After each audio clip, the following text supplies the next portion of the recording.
Good morning everyone. Today I'm heading to Malham.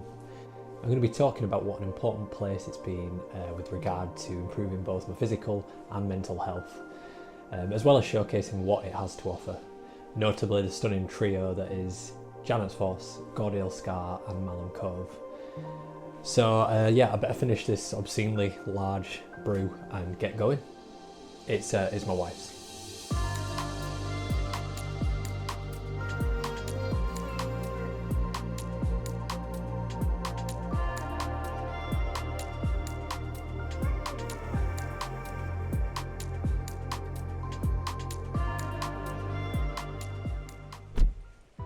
I hope you've all had an enjoyable festive period. If you saw my Haworth video, you'll know that on Christmas Day I went to an Indian restaurant and the food didn't disappoint. I had a fish madras, which was really nice. It was quite a muted equation. It was quite a muted occasion. It was quite a muted occasion. We lost my grandma and one of my aunties in 2024, so obviously it was always going to be difficult. And I finished the day feeling a lot of gratitude for the health of my present family. So if this video is live, it means that it's January. No! God, please, no! And if you ever struggled with your mental health, you'll know January is possibly the most difficult month of the year. It's long, it's dark, and there's really not that much going on, which is why I believe it's more important than ever in January to prioritise yourself and your mental health. Over the next few weeks, I'll be sharing some of my favourite places to escape to in this stubborn, moody, damp squib of a month. So if that sounds like your cup of tea, click that red box, give the video a like, and in doing so, I would be beholden to you. So a bit of background, I got hit quite badly with post-viral issues in that year of misery. Brain fog, migraines, muscle pains, gut issues, just to name a few. Pretty debilitating for a good 18 months. No good came from doctor's appointments and I was prescribed all sorts of things that had zero impact really. So I began making my health my priority and started researching online and found people with similar issues who had actively found ways to calm their nervous systems. And as I started implementing these methods, I noticed that my symptoms started to gradually ease. And this consisted of many different practices which massively helped me, and I'll be sharing them over the course of the month. They're all free to do and are still to this day a daily practice of mine. Today I'm going to focus on two in particular, the first being cold water exposure. Our first stop today is Janet's Foss, which is named after local folklore, which says that Janet, the queen of the fairies, lives in a cave behind the falls. And it's a special place for many, none more so than the wild swimming community.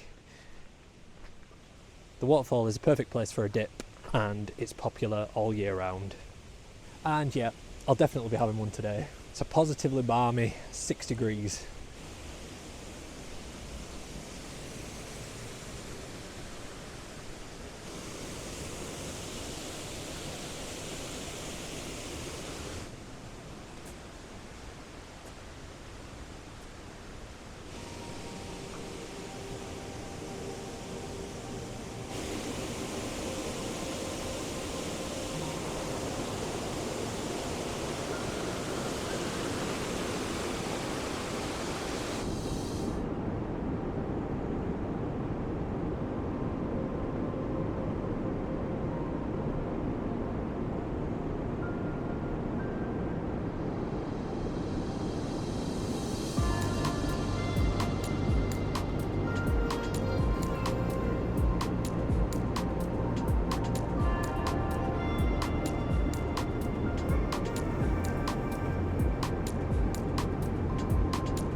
So my introduction to cold water exposure came through the cold shower component of the Wim Hof method, starting at 5 seconds cold shower, working my way up to 3 minutes.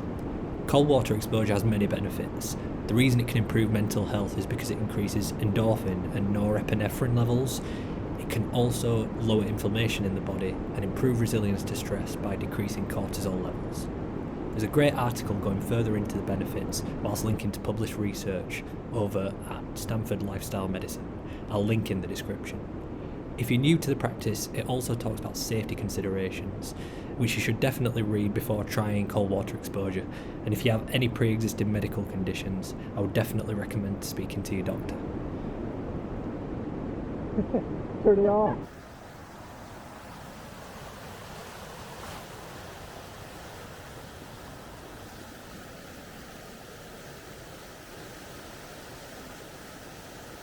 So after that refreshing dip in the elixir of life that is Janet's Foss, it's just a short walk over to the marvel that is Gordale Scar. So yeah, feeling alive after that dip. And that endorphin rush is something I regularly crave now. I found a photo the other day that made me smile, and it's from 2021. And after a year of feeling terrible, I took my cold showers to the next level and had a swim in the North Sea over at Caton Bay. I remember in that moment feeling good again for the first time in a long time, and it gave me hope and made me truly believe in myself and the path I was taking. I'll forever be grateful for the impact that cold water exposure has had on my life.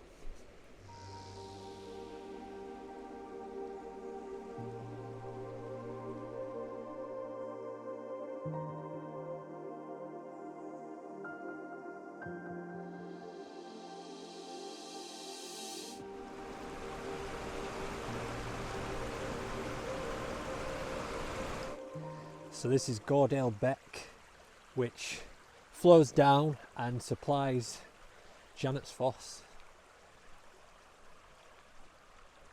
Look at that mist. Adds to the mood. So we're approaching the corner at which this remarkable scenery is about to get even more impressive.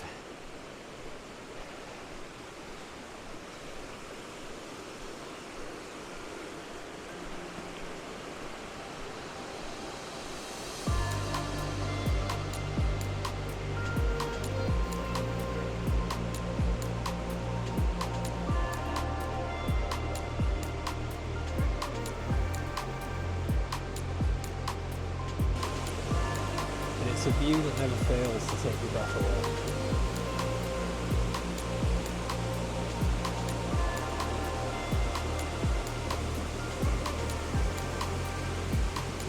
It was formed over successive ice ages, and it's a process that's occurred over thousands of years. You can really feel the energy being produced by the gorge. It really is something.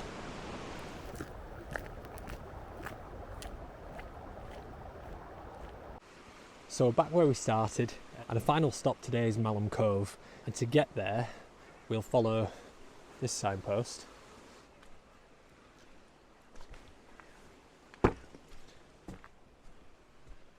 And so begins a gradual incline up over the fields, which will bring us out on the right side at the top of Malham Cove.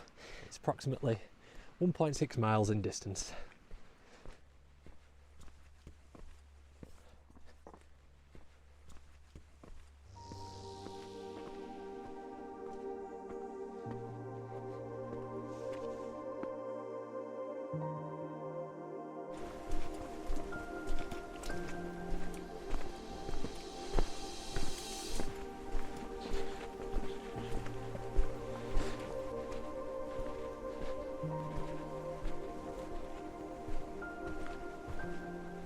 So you can't come to Malham and not notice the quality of the air, which leads me to practice number 2, which has been breathwork.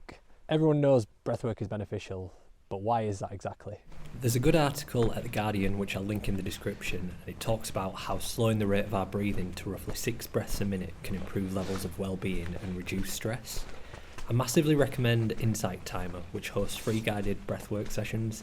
There are numerous different breathwork practices, so it's just about experimenting and finding what works for you. Personally, I do the Wim Hof method, guided breathing in the morning, which gives me a great pick-me-up and energises me for the day.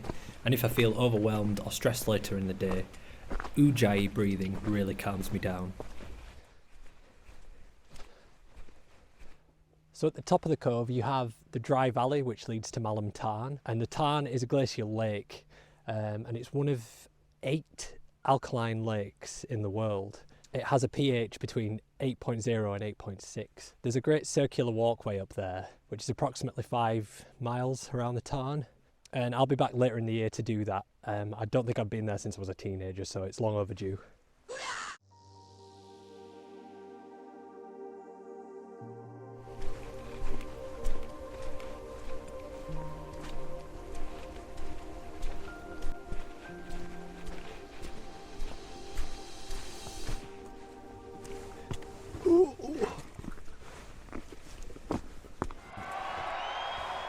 So we made it. We're at the top of Malham Cove, the 8th wonder of the world.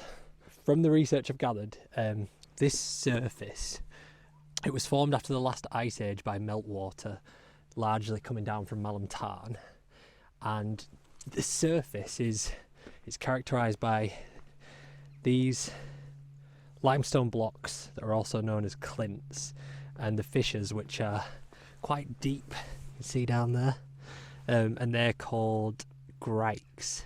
And the reason for the unusual pattern is that limestone is very susceptible to weathering, and this erosion has resulted in what you can see below.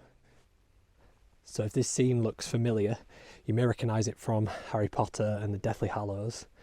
From memory, it was in part 1, and Harry and Hermione are camping out up here to avoid the Death Eaters, and Ron has just thrown a strop and he's stormed off. So he comes back though.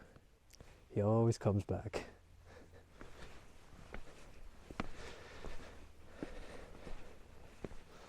So normally we would be looking out to Cordon, Malham Village, Kirby Malham, but as you can see, it's just mist.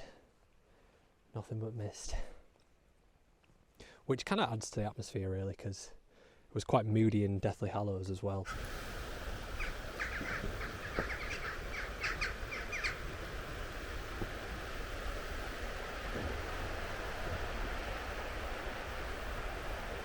So if you've not visited before, you know you need to. There's 3 amazing wonders all close to each other. All 3 generate an energy that just has to be experienced, because you leave the place feeling rejuvenated and energised. It really is a special place. So if you enjoyed it, I would massively appreciate it if you could like and subscribe. And there should be a link to another video that I made recently of another favourite walk of mine in Haworth. The weather was a bit better that day as well. I can't thank you enough for watching and wish you nothing but the best for 2025.